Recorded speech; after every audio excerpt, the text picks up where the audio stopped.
Hello friends, तो आज के इस वीडियो में हम पढ़ने वाले हैं Maharashtra state board 9th standard geometry का सेकंड चैप्टर पैरेलल लाइंस, जिसका हमने प्रैक्टिस सेट 2.1 2.2 सॉल्व कर लिया है। अभी हम देखते हैं प्रॉब्लम सेट 2। तो अभी देखो, फर्स्ट क्वेश्चन है, हमें choose the correct option solve करना है। If a transversal intersect two parallel lines then the sum of interior angles on the same side of the transversal is. अभी उन्होंने क्या बोला है कि transversal intersect two parallel lines. अब ये देखो, ये दो पैरेलल लाइन है और ये ट्रांसवर्सल इसको इंटरसेक्ट कर रही है। तो उन्होंने क्या बोला है कि then the sum of interior angles on the same side of the transversal. Interior angles मतलब ये same side of the transversal, इनकी एडिशन कितनी रहती है? 180 डिग्री। तो हमने यहाँ पे ऑप्शन सी। नेक्स्ट है the number of angles form by transversal of two lines. अभी एंगल्स कितने फॉर्म होते हैं उन्होंने पूछा है। जैसे कभी ये देखो 1 2 3 4 5 6 7 8, तो ऐसे 8 एंगल्स फॉर्म होते हैं। तो हमने क्या लिख रहे हैं? Option C. नेक्स्ट है a transversal intersect two parallel lines if the measure of one of the angle is 40 degree then the measure of the corresponding angle is. अभी उन्होंने क्या बोला है कि एक एंगल अगर 40 डिग्री है तो उसी का करस्पॉन्डिंग एंगल क्या होगा। अभी देखो, अगर ये एंगल हमें 40 डिग्री दिया हुआ है तो इसका करस्पॉन्डिंग एंगल अगर ये होगा तो वो भी कितना रहता है? 40 डिग्री। वो दोनों क्या रहेंगे? सेम रहेंगे। तो वो भी क्या आएगा? Option A 40 degree. ठीक है। नेक्स्ट है, अभी उन्होंने पूछा है in triangle A B C. अभी उन्होंने क्या बोला है? In triangle A B C उन्होंने कुछ मेजरमेंट्स दिए हुए हैं, हमें उसके निकालने हैं। अभी हम ए बी सी निकाल के देखते हैं। ट्राइंगल ए बी सी और एंगल ए कितना है? 76 डिग्री। एंगल बी कितना है? 48 डिग्री। हमें क्या निकालना है? Angle C. हमें पता है कि triangle in a triangle measure of angle A plus angle B और ऑल थ्री एंगल्स सम कितनी रहती है उनकी? 180 डिग्री। तो हम क्या करेंगे फिर? Angle A plus angle B plus angle C is equals to 180 degree. हमें दो एंगल्स की मेजरमेंट पता है, कितने हैं? 76 प्लस 48 प्लस एंगल सी। अब ये 76 प्लस 48 कितना होता है? 8 plus 6 14, 7 plus 5 12 plus angle C is equals to 180 degree. तो ये इधर चला जाएगा, तो एंगल सी कितना आएगा? 180 माइनस 124। तो एंगल सी कितना है? 10 माइनस 4 6, 8 माइनस 3 5। तो ये कितना आता है? 56 डिग्री। तो हमारा आंसर क्या है? Option B. Option B. Next है fifth question. Two parallel lines are intersect by a transversal. If measure of one of the alternate interior angle is 75 degree, then the measure of the other angle is also 75 degree, क्योंकि alternate interior angle बोला है। अब ये देखो, ये चारों interior angle है और उन्होंने क्या बोला है? अल्टरनेट। तो ये दोनों क्या रहेंगे? सेम रहेंगे। तो ये भी कितना आएगा? 75 डिग्री। तो ऑप्शन सी। ठीक है, यहाँ तक ठीक है। अभी हम चलते हैं नेक्स्ट क्वेश्चन की तरफ। नेक्स्ट क्वेश्चन हमें दिया हुआ है ray P Q and ray P R are perpendicular to each other. अभी उन्होंने क्या बोला है कि दो रे है जो एक दूसरे को क्या है? परपेंडिकुलर है। ठीक है, तो हमें वो निकालेंगे। चलो पहले हम डायग्राम निकाल लेते हैं, फिर आपको समझ में आ जाएगा।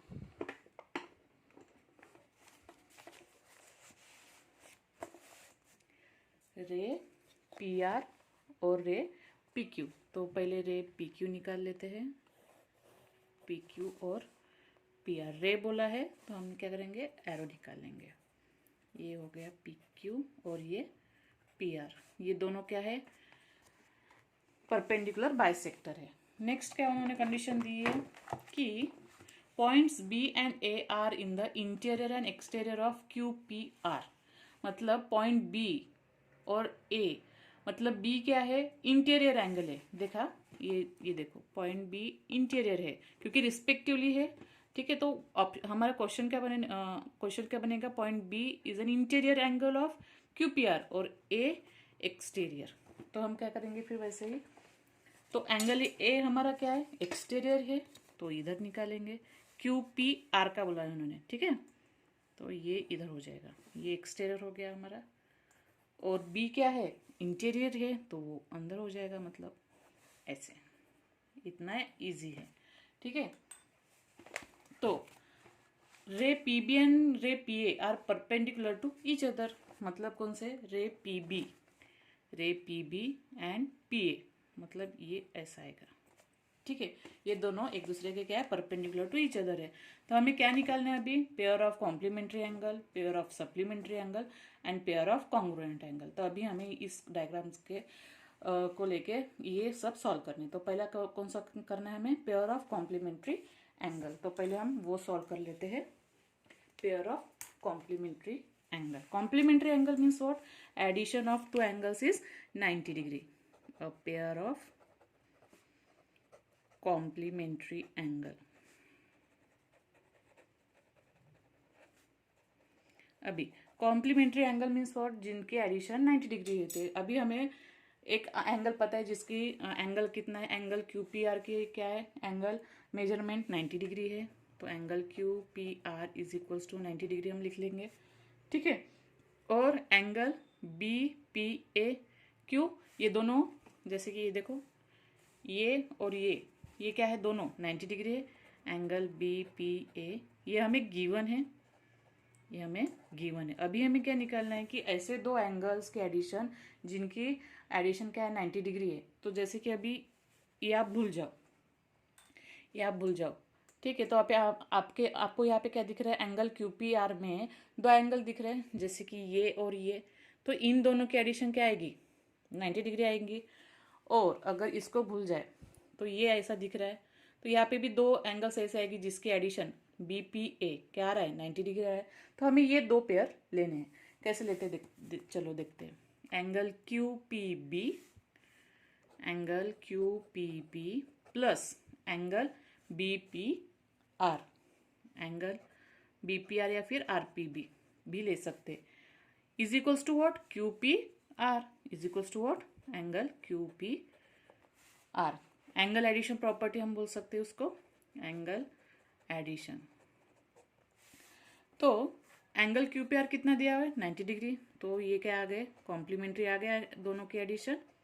तो हम इसको क्या लिखेंगे, इज इक्वल्स टू 90 डिग्री। ये वो एक हमारी एक पेयर। दूसरी पेयर क्या होगी फिर, तो हम क्या लिखेंगे, एंगल क्यू पी बी और angle R P B is a pair of complementary angle. इनके एडिशन आ गए 90 डिग्री। तो हम क्या लिखेंगे, R P B are complementary angle,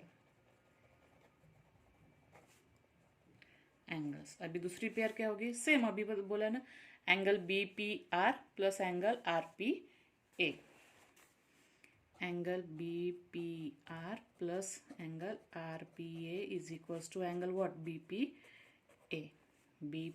ए, ठीक है। तो बी पी ए हमें क्या लिखा है, 90 डिग्री। तो ये क्या आ जाएगा, angle B P R plus angle R P A is equals to what, 90 degree. तो ये दोनों भी क्या हो गए, कॉम्प्लीमेंट्री एंगल्स हो गए। तो हम क्या लिखेंगे, angle B P R plus and angle R P A are complementary angle. तो हमारे ये ऐसे दो पेयर हमें मिल गए, ठीक है। अभी हम सेकंड क्वेश्चन सॉल्व करते हैं। सेकंड हमें कैसा पेयर निकालना है, pair of supplementary angle. Supplementary angle means what, जिनके एडिशन 180 डिग्री रहती है। जैसे कि अभी हमने दो एंगल लिए, एंगल क्यू पी आर और एंगल बी पी ए। इन दोनों की अगर एडिशन कर लेंगे तो इनके एडिशन क्या आएगी, 180 डिग्री। तो सेम वैसे ही लिखना है हमें, angle Q P R plus angle B P A is equals to 90 plus 90, that is equals to angle Q P R plus angle B P A is equals to what, 180 degree. तो हम answer क्या लिखेंगे, angle Q P R and angle B P A are supplementary angles, are supplementary angles, ठीक है। अभी third हमें solve करना है। थर्ड क्या लिखना है, पेयर ऑफ कॉन्ग्रुएंट एंगल्स। अभी पेयर ऑफ कॉन्ग्रुएंट एंगल्स कैसे, जिनकी मेजरमेंट सेम होगी। जैसे कि अभी देखो, एंगल क्यू पी आर और एंगल बी पी ए, इनकी एंगल मेजरमेंट क्या है, 90 डिग्री। तो वो दोनों क्या हो गए, कॉन्ग्रुएंट हो गए। सेम उसी तरीके से हम क्या लिखेंगे फिर बाद में, वैसे भी एंगल फिर को क्या होगा दूसरा, क्यू पी बी और एंगल आर पी ए। ये कैसे होगा वो हम देखते हैं अभी, ठीक है। पहले हम लिख लेंगे angle Q P R is equals to angle B P A. क्यों? इन दोनों की मेजरमेंट क्या है? 90 डिग्री है। सो देयरफॉर ये दोनों क्या हो गए? कॉन्ग्रुएंट हो गए। Q P R congruent to angle B P A. तो हम क्या लिखेंगे? This is a pair of congruent angle. ठीक है। अभी अगर इन दोनों में, अगर दोनों साइड में हम आरपी भी अगर ऐड कर लेते हैं, जैसे ठीक है, अगर क्यूपीआर है, क्यूपीआर में क्यूपीआर को हम क्या लिखते हैं? क्यूपीबी और बीपीआर लिखते हैं। ठीक है। और बीपीए को क्या लिखते हैं? आरपीबी और आरपीए लिखते हैं। ठीक है। जैसे कि अभी देखो, हम क्यूपीआर को angle QPR is equals to हमें एंगल बीपीए है। ठीक है। क्यूपीआर को हम क्या लिखते हैं? Angle QPB plus angle BPR. और एंगल बीपीए को क्या लिखते हैं? Angle BPR plus angle RPA. ठीक है। जैसे कि अभी देखो, हमने एंगल क्यूपीआर को क्या लिखा? एंगल क्यूपीबी और एंगल बीपीआर। और एंगल बीपीए को क्या लिखा? एंगल बीपीआर और एंगल आरपीए। तो अभी दोनों साइड में आप देखो, ये दोनों सेम है, तो ये दोनों कैंसिल हो जाएंगे। बचे क्या? रिमेनिंग क्या है? QPB is equals to angle RPA. तो ये भी क्या हो गई? सेम हो गई। तो ये दोनों हम क्या लिखेंगे फिर? ये pair angle QPB and angle RPA are congruent angle. ठीक है। ऐसे हमने सेकेंड क्वेश्चन सॉल्व कर लिए। ओके। अभी थर्ड क्वेश्चन की तरफ चलते हैं। ठीक है। थर्ड क्वेश्चन दिया हुआ है हमें कि प्रूव दैट, हमें प्रूव करना है if a line is perpendicular to one of the two parallel lines then it is perpendicular to the other line also. Means what? अभी हम चलो देखते हैं। अभी हम पहले डायग्राम निकालते हैं। अभी उन्होंने क्या बोला कि अगर एक लाइन परपेंडिकुलर है, दूसरे को, तो then it is perpendicular to other line also. चलो एक ही लाइन निकाल देते हैं। इस लाइन को, अगर ये लाइन क्या है? परपेंडिकुलर है। ठीक है। इसको हम नाम दे दिया ए बी। ठीक है। तो इसको कौन सी लाइन पर परपेंडिकुलर? ये वाली ये इसको यहाँ पे टच करते हैं, ई एफ। तो दूसरी लाइन को भी ये क्या है? ये परपेंडिकुलर है। ऐसे हमें क्या करना है? प्रूव करना है। ये हमें दिया हुआ है परपेंडिकुलर। इसको भी अगर ये परपेंडिकुलर है, हमें ये प्रूव करना है। तो हम ये क्या, ई एफ जी और एच, ऐसे हमें डायग्राम निकालनी है। ठीक है। तो चलो इसको हम सॉल्व कर लेते हैं। Third question. तो हमें पहले क्या लिखना पड़ेगा? गिवन लिखना पड़ेगा। गिवन क्या है कि दोनों लाइन क्या है? एक दूसरे की पैरेलल है। कौन सी line? A B parallel line C D. अभी आप बोलोगे कि ये तो हमें गिवन नहीं दिया हुआ है। तो आप देखो स्टेटमेंट में क्या है? If a line is perpendicular to one of the two parallel lines. ये क्या है? ये हमें गिवन है। तो हमने इसलिए दो लाइन क्या है? पैरेलल है। और लाइन ई एच क्या है? ये ट्रांसवर्सल है। Line E H is transversal. और इंटरसेक्ट का क्या कहा कर रही है? इंटरसेक्ट लाइन ए बी कौन से पॉइंट पे कर रही है? एफ पॉइंट पे कर रही है। Intersect line A B at point F and intersect C D at point G. ठीक है। ये हो गया, हमें गिवन दिया हुआ है यहाँ तक कि ठीक है। हमें प्रूव क्या करना है कि गिवन क्या है। और हम क्या लिख सकते हैं? लाइन ई एच, एक लाइन को परपेंडिकुलर है। कौन सी लाइन को? Perpendicular to line A B. हमें प्रूव क्या करना है? यही लाइन इसको परपेंडिकुलर है।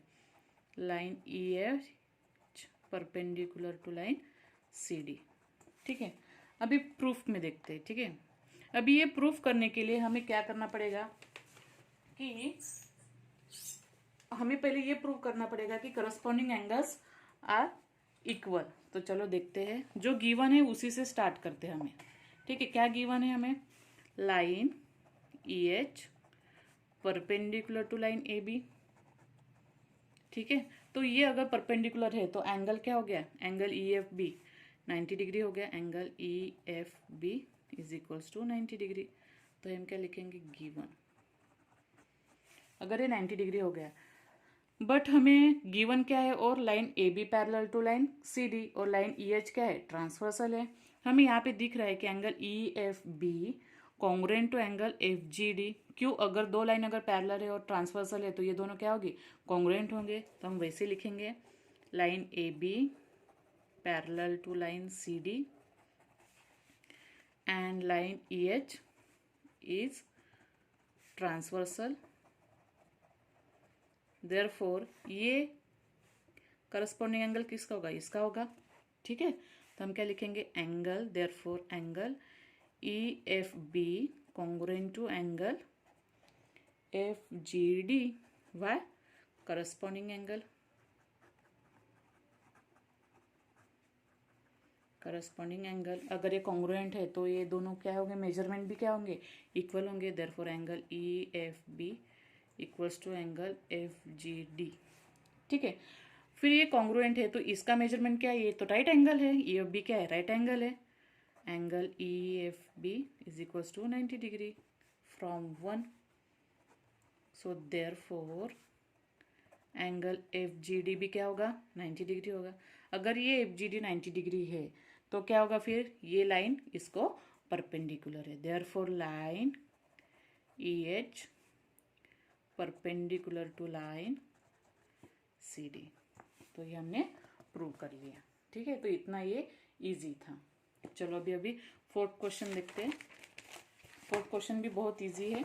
फोर्थ क्वेश्चन में हमें दिया हुआ है कि मेजरमेंट ऑफ सम एंगल्स हमें दिए हैं, जैसे कि ये तो हमें क्या निकालना है, जो एंगल एक्स और एंगल वाई है हमें वो निकालना है। ठीक है, क्वेश्चन नंबर 4। अभी आप देख रहे हो कि यहाँ पे ये क्या है, जैसे कि अगर आपको दिख रहा है कि एंगल एक्स और एंगल 130 डिग्री, ये क्या है, वर्टिकली अपोजिट एंगल है। और एंगल वाई और एंगल 50 डिग्री, ये भी क्या है, वर्टिकली अपोजिट एंगल है। ठीक है, लेकिन हमें प्रूव क्या करना है, hence show that line L parallel line M. हमें ये क्या करना है, हमें पैरेलल दिखानी है। हमें पैरेलल दिखाने के लिए हमें क्या प्रूव करना पड़ेगा, फिर इंटीरियर एंगल टेस्ट हम कर सकते हैं। इंटीरियर एंगल टेस्ट हम कर सकते हैं ना, जैसे कि अगर इंटीरियर एंगल्स कौन से हो गए, एंगल एक्स और एंगल ये 50 डिग्री, तो एंगल एक्स पहले हमें निकालना पड़ेगा। अगर इन दोनों की एडिशन अगर 180 डिग्री आती है तो हम इंटीरियर एंगल टेस्ट करके line L parallel to line M दिखा सकते हैं। तो सेम वैसे ही करना है हमें। चलो, तो ऐसे ही करके हमें सॉल्व करना है। तो कैसे स्टार्ट करते हैं, हम प्रूफ ही लिखती हूँ मैं डायरेक्टली। आप तो क्या होगा फिर हमारा, angle X is equals to 130 degree, why, vertically opposite angle, vertically opposite angle, ये क्या होगा, वर्टिकली अपोजिट एंगल होगा। फिर एंगल वाई भी क्या होगा, angle Y is equals to 50 degree, why, these are also vertically opposite angles. ये देखो वाई और ये वर्टिकली अपोजिट एंगल्स है, वर्टिकली अपोजिट एंगल। ठीक है, अभी हम क्या करेंगे कि ये जो है एंगल एक्स और एंगल 50 डिग्री, ये क्या दिख रहे हैं हमें, इंटीरियर एंगल दिख रहे हैं। इनकी एडिशन क्या रहती है, 180 degree. Angle X plus 50 degree is equals to, तो एंगल एक्स कितना है हमारा, 130 डिग्री, 130 प्लस 50 कितना आता है, इनकी addition 180 degree. Why, angle S और एंगल 50 डिग्री क्या है, interior angle test, sorry interior angle है, इंटीरियर एंगल। तो ये दोनों लाइन क्या होगी, अगर इंटीरियर एंगल की एडिशन 180 डिग्री आती है तो line L parallel to line M, why, interior angle test, interior angle test for parallel lines. ये टेस्ट है पैरेलल लाइंस, अगर हमें प्रूव करना है तो कौन से भी एक टेस्ट हम प्रूव कर सकते हैं। तो हमने ये कर लिया, बस इतना ही है। तो हमने क्वेश्चन नंबर 1, 2, 3, 4 हमने सॉल्व कर लिए। तो जो रिमेनिंग क्वेश्चंस है कौन से, 5th, 6th, 7th, 8th, तो ये हम अगले वीडियो में देखेंगे। ठीक है। अगर ये वीडियो आपको समझ में आ गया है और पसंद आया तो प्लीज़ लाइक कीजिए, शेयर कीजिए और सब्सक्राइब कीजिए।